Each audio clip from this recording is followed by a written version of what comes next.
Mirë, do të flasim për sportin, do të lidhemi me gazetarin sportiv nga newsport.al Nikol Rajta. Përshëndetje, faleminderit që me ne. Përshëndetje, faleminderit juve për ftesën.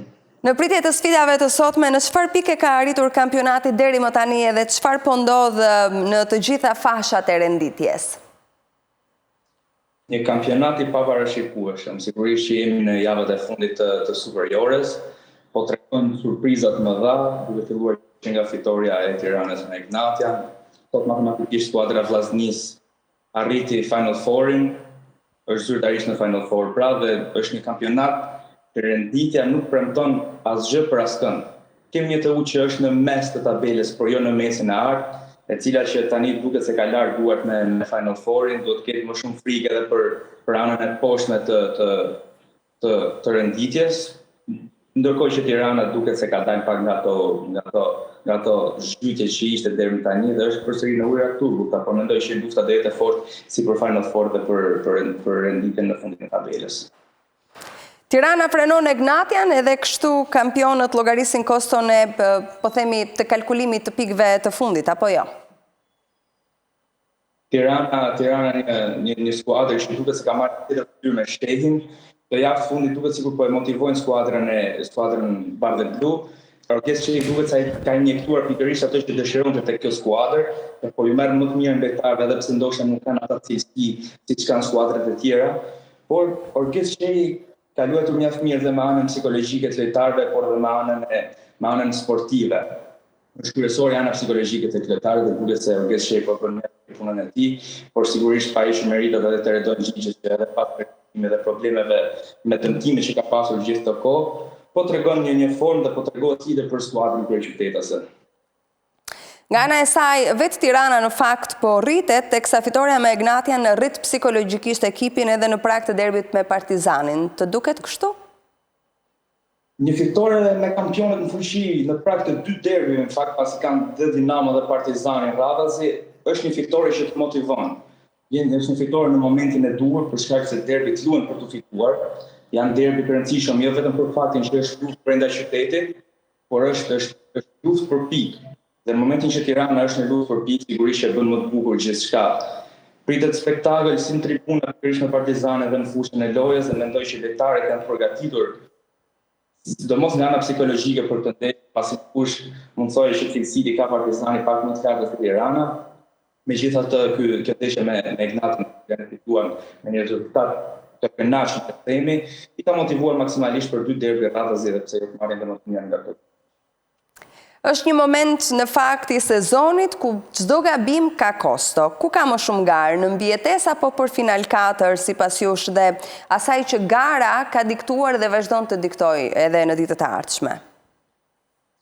Duke parë që Vllaznia siguroi sot matematikisht Final Four-in, mendoj që gara më e egër dhe më ashpër është pikërisht në fundin e tabelës. Edhe pse flamurtari është pak të shkëputur nga 3 ekipet e tjera, Vora, Bylis dhe Tirana, për luftën e mbijetesës, përsëri janë vetëm 5 pikë. Kemi edhe disa javë kampionati, kemi edhe 5 javë dhe 15 pikë lojë, dhe ato 5 pikë mund të rikuperohen, edhe pse është tepër vështirë, por është brenda objektivave ndoshta deri tani. Pra, për mendimin tim, lufta më ashpër është pikërisht për mbijetesë, kemi me pikë barabarta Vorën, Bylisin dhe Tiranën.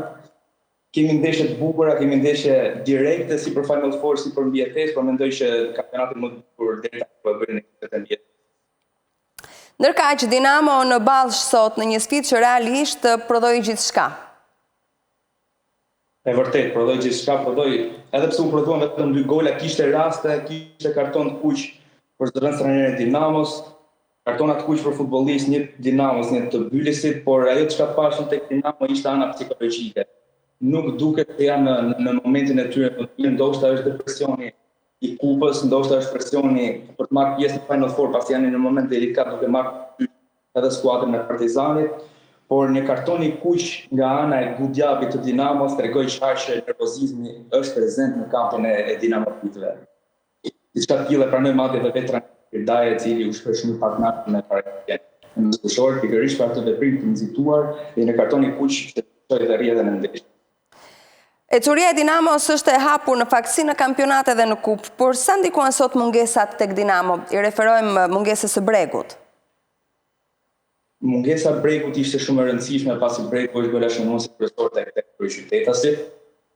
Sot Dinamo prodhoi dhe shkoi drejt tek zona, por në këtë zonë mungonte pikërisht David Breku, lojtari që mësuar që dërgoi tokën rrjet, lojtari që di të smarkohet nga pjesa tjetër e mbrojtjes kundërtare, por sigurisht që nuk ishte vetëm mungesë dhe mungesë e rëndësishme, ishte edhe Cefalia, ishte edhe Guindo. Ishte mungesa shumë të rëndësishme që u vënë re përballë një mbyllësi i cili edhe pse cilësi nuk i ka ndoshta si skuadra e Dinamos, por objektivat dhe urim për pike ka ndoshta akoma më të madhe se skuadra e Dinamos, duke marrë parasysh i ka edhe skuadrat e tjera ende në kompeticion. Ndërkohë, Nikola, Elbasani dhe Partizani përballë në një lojë nervash, pare edhe për faktin e eliminimit të kuqve nga kupa pikërisht nga Elbasani. Si e shikon? Një ndeshje që pritet me shumë interes në fakt. Një ndeshje pasi momentalisht edhe pse në pikë barabarta Partizani mbetet në vendin e 5 për shkak të lavarazhit dhe rregullat superiore përballë Dinamos. Një ndeshje të cilën Partizani do kërkojë se s'bën ta fitojë pikërisht për Final Four-in dhe ka përballë një Elbasan që për mendimin tim pavarësisht se ka shkuar gjëra dhe rendita nuk është aty në krye, por mendoj që është surpriza dhe ekipi më i mirë këtij sezoni për atë çka ka prodhuar, pasi edhe në momentin që është poshtë nuk ka shënuar gol, ka prodhuar një lojë gjatë bukur. Mendoj të jetë një ndeshje e bukur për vetë faktin e atij eliminimi me polemika nga kupa që Elbasani bëri Partizanit, por edhe për një marrëdhënie as pak të mirë që ka dhe trajneri Reltion Kërnaja me tifozërinë e Elbasanase. Pritet spektakël i madh, pritën, unë mendoj që do ketë dhe gola sot, por le të shohim fitot më i mirë. A mendon se skuadra e vendit të 4 në fund të kampionatit do të arrijë në një lloj mënyre të ngushtoj distancën e pikëve me 3 skuadrat që janë më sipër për një garë akoma edhe më të fortë në final 4? Patjetër që po, mund të ndodhë, kemi parë që kampionati jonë është surprizë dhe i pavarësishëm. Në javët e parë të kampionatit një Partizan i cili ishte shumë dobët, madje po aludoi që rrezikon rënien, nuk mund të kap Final Four, dhe sot kemi një Partizan i cili jo vetëm që është për Final Four, por sigurisht ka krijuar idenë në rast të jetë në katërshin e parë, do të marrë titullin e kampionit. Prandaj sigurisht që vendi 4 do të ketë mundësi, të gjitha mundësitë dhe mos them që do të parapaten me kretë e të tjera që në parë, për shkurtuar diferencën apo qoftë dhe në titullin e kampionatit.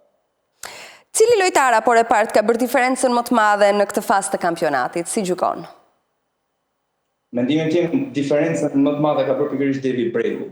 Edhe pse Dinamo nuk ka qenë në ditë të mira, David Breku ka qenë gjithmonë që ka prodhuar. Ndoshta nuk ka shënuar në çdo rast, pasi kampionati jonë vjen që nuk është një kampionat që don shumë gola. David Breku, për mendimin tim, këtë sezon ka qenë lojtari më i mirë nga bisnet superiore për atë çka ka treguar, dhe për shkak se Dinamo në momentin që ka një mungesë të vlonjatit, është parë që çajton shumë në repartin ofensiv. Ndërkohë, dua të pyes Nikola, apo shohim një rritje të nivelit të kampionatit në këtë sezon, apo diferencat mes ekipeve janë ngushtuar dhe nuk është i qartë ky rezultat? Diferencat mes ekipeve janë ngushtuar, ndërsa për sa i përket nivelit të kampionatit, mendoj se duhet pritet faza evropiane. Shohim ekipet që nga superiore në Conference League, Europa League apo Champions League, dhe aty duhet shihet se rritur niveli superior tonë apo jo.